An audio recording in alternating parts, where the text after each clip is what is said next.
Welcome to the next section of Visual Studio Code and Docker training. In this section, we're going to learn how to install Visual Studio Code, just in case you don't have it installed already.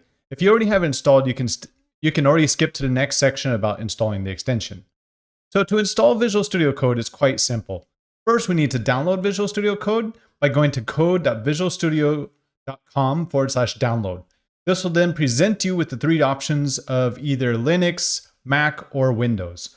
Then once we download Visual Studio Code, we can install Visual Studio Code according to your operating system, and finally we can open it up. So when we head over to the URL, you're then presented with the download Visual Studio Code, and you can choose either Windows, as we see here, Linux, or Mac, and you can choose the different type of variations as well. And finally, once you install it, you can open up Visual Studio Code and you'll be presented with this screen. And mine's a bit different because I have a bit of history here, but you'll be greeted with like a welcome screen.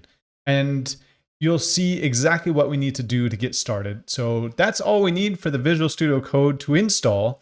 And now, once we have it installed, we can learn how to install the Docker extension in the next section.